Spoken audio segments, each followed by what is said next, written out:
Joining me now to help unpack all of the nonsense is Senior Director of Government Affairs for National Taxpayers Union, Tommy Aiello. Tommy, welcome back.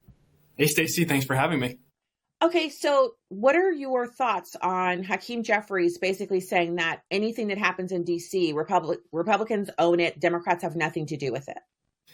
Well, I think he needs to go back to high school civics class, right? Yes, it's true. Republicans have the House and the Senate and the White House, but we all know that you need 60 votes in the United States Senate in order to proceed on basically any bill, including a bill to keep the government open. And look, no one wants to see a government shutdown. From a taxpayer's perspective, sure, we want a smaller, more nimble government, but we don't think the way to get there is a government shutdown. It's extremely inefficient. We pay bureaucrats not to work. It forces people to mix up their monthly budgets because they don't know when they'll get paid. And it really just adds to this dysfunction in Washington. So I'm hopeful, not so confident that we'll reach an agreement by next week, but stranger things have happened.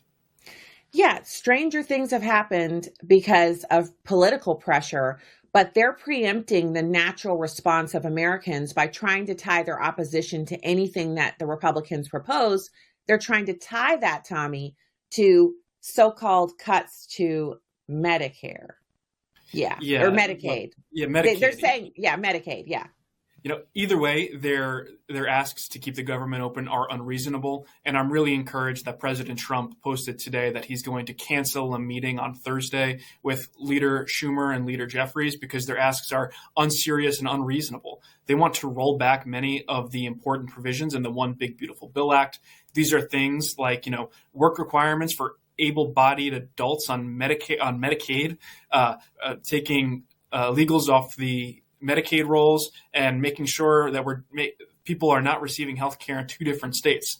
So when you take all of that together, it's essentially an $800 billion savings for taxpayers. Democrats want to roll it back. We don't think that's a very good approach at all. And hopefully Republicans will hold the line on that.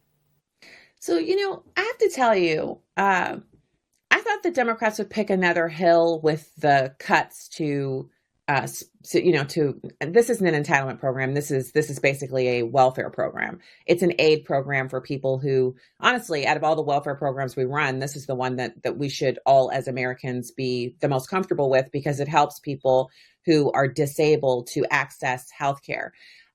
Once you understand how it works, how, all the states are running their individual programs, and the federal government's overseeing it, the money goes all the way up to the federal government and then it gets sprinkled back down to the states. So while it's up there, the people in Washington, D.C. and bureaucrats tie different little strings to it. And they say, oh, well, you can do a little more with this. You can do a little less with that. You can't do this. You can't do that. So when it gets back to the states, then the states have like a big, thick manual they have to flip through. Oh, wow, it's the third Tuesday of the seventh year of September.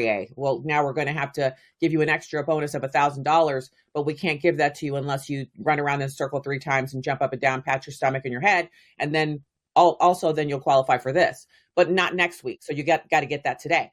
And that kind of crazy talk that I just shared there is literally the bureaucratic morass that President Trump and the Republicans are trying to cut through so that it works more efficiently so people who need it can access it. And the Democrats are going to try to stop that.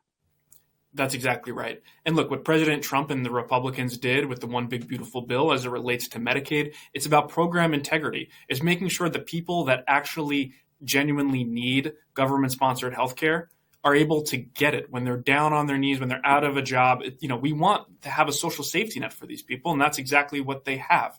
Now, we see the Democrat scare tactic on Medicaid and healthcare all the time. I think they think that's their golden goose to winning back the House and the Senate next year. But we shouldn't believe the scare tactics. No one that is, going to be kicked off of Medicaid if there's all these eligibility exemptions. So if you're actually disabled, if you're, an elder person, you have all these exemptions. If you have children, you have an exemption. It's really these working aged adults that are going to be the subject of these Medicaid work requirements. And if you actually look at it, if you work 20 hours a week, there will be no change to your eligibility. We're just asking if you are receiving government-sponsored health care, you contribute a little bit more into society. I don't think that's too much to ask for.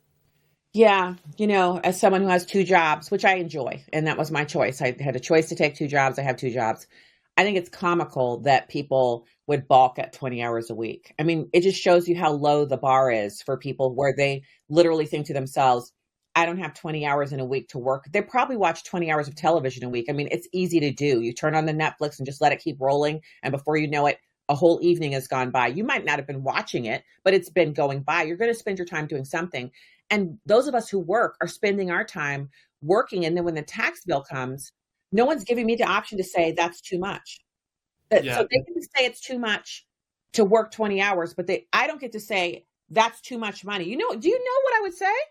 I would say you're taking too much money. I have a better use for that money. I'm going to hire a person with the money that you're taking out in taxes, and you can come back to me next year. But they won't let me do that. No, of course not. And, one other thing we're watching as it relates to a potential deal to keep the government open, and I think you've heard about this before, but it's these temporary COVID Obamacare subsidies that Democrats included in this COVID spending spree from 2021. They expire at the end of this year. It's for really wealthy people, not the working class. It's a policy that costs $40 billion a year. It's very possible Republicans will look to extend it. I don't think we Oh, should be in the business of extending temporary COVID Obamacare subsidies. I agree, Tommy. Tommy Aiello, National Taxpayers Union, NTU.org. Thank you so much for coming on. Thank you. All right.